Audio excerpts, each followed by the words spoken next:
I'm afraid we only have 10 minutes for questions. We will start with Finnish news agency. I'm Hanna Lemuil from YLE, Finnish Broadcasting Company. When would the NATO membership for Ukraine be possible?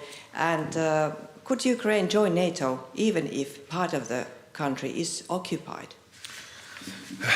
Well, clearly we have seen in the Washington summit that there is this path towards NATO membership, which is irreversible.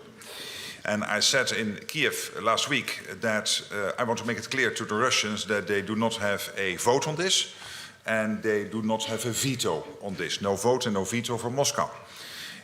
In the end, obviously, it is to the 32 of all of us to decide on exactly what the next steps will be and obviously also take into account what is happening more generally.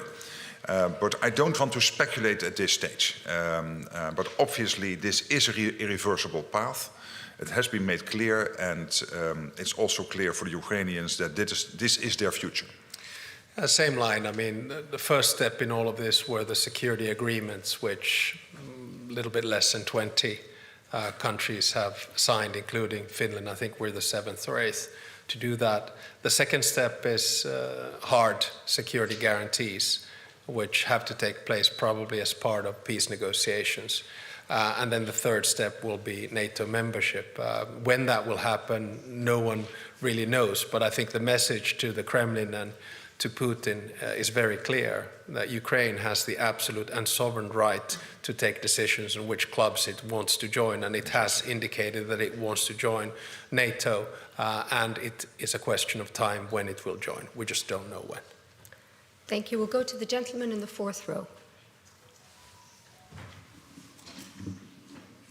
Thank you. Jarno Hartikainen, Helsingin Sanomat.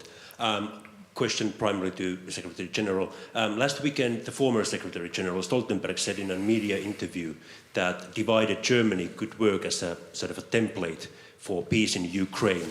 I'd like to ask, is this now a model that NATO is actively recommending to Ukraine, and how broad is the support for this model, this idea among the member states? Thank you. I would like to take one step back, and that is that ultimately it's up to Ukraine to decide what are acceptable conditions for a negotiated solution. And also what are the conditions for engaging in talks with Russia. It's up to Ukraine, it's up to Volodymyr Zelensky to decide that. And what we need to do is to focus on what NATO can do. What NATO can do is help to strengthen Ukraine's hand by providing enough military support. That's why I'm so happy that next Saturday we will participate in the Ramstein meeting, and I think it is an excellent initiative by the American president to get us together at the leaders level in Ramstein next Saturday. And why is it so important that we do more to strengthen Ukraine's hand? Because it's the only way to a negotiated agreement. I believe it's the only way at the end of the road. And to convince Putin that he will not win on the battlefield. And that's the paradox, that to come to a negotiated agreement, we have to make sure that Ukraine is strong. And security guarantees, very good that they are there, and I'm so happy that Finland and many other allies and also other countries have come to security agreements with Ukraine. They will likely have to underpin any peace deal. I think that is also clear. Okay, thank you. We'll go to Deutsche Welle. Terry. Hi, Terry Schultz. Nice to see you both. And to both of you, Secretary General Rutte, what to do about incursions is a big issue on your table right to start with. How important do you think it is to come up with a NATO-wide policy admitting that each country has the sovereign right to decide what to do about drone incursions or aircraft? And President Stubb, the Polish foreign minister, for example, says that NATO countries have the duty, if not the right, if not the duty, to shoot down anything that enters, any Russian drone or aircraft that enters their airspace. How does Finland feel about this? What would you do? On your first question, we are, between allies, of course, consulting very closely how to react and respond. And it is a worrying development, unacceptable. Indeed, it is up to each member state to work on this, but clearly there's also a role for NATO to make sure that we are informed, that we are updated, and all of us know exactly what is happening and where it is intentional, or because there is so much going on the battlefield that it might sometimes also be not intentional, and to have exactly that information. That's what we are doing, and we'll take it from there, step by step, making sure that we defend our territory.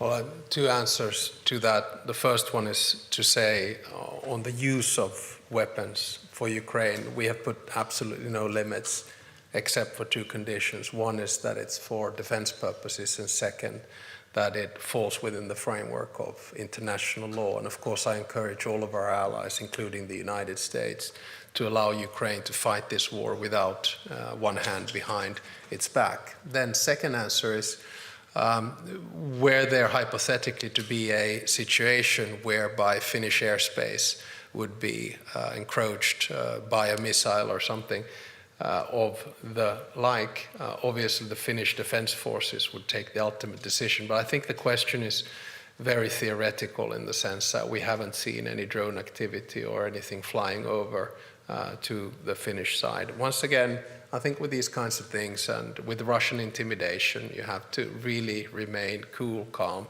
and collected. Okay, we'll go to Reuters, second row. Thank you, Andrew Gray from Reuters. A question to both of you. The Russian forces have recently reached the edge of the frontline city of Toretsk, and it feels like the direction of travel in eastern Ukraine is all in one direction. It's Russia making gradual gains, albeit at a heavy cost.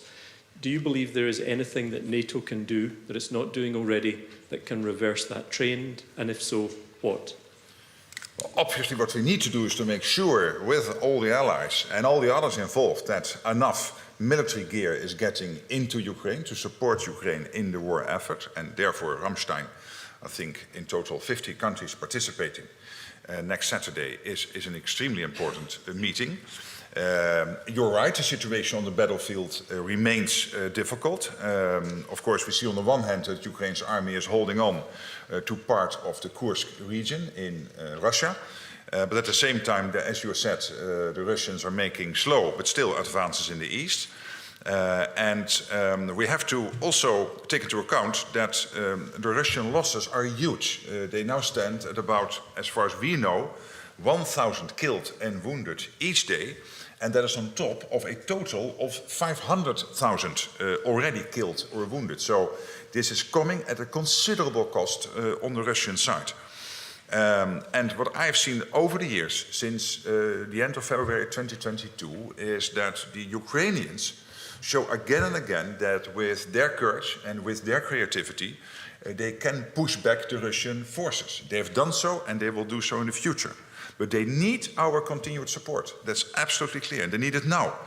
And again, therefore, the Ramstein meeting is absolutely timely, and I'm so happy that the American president took this initiative. Well, I have the opportunity to get military briefings on a weekly basis of the situation on the battlefield.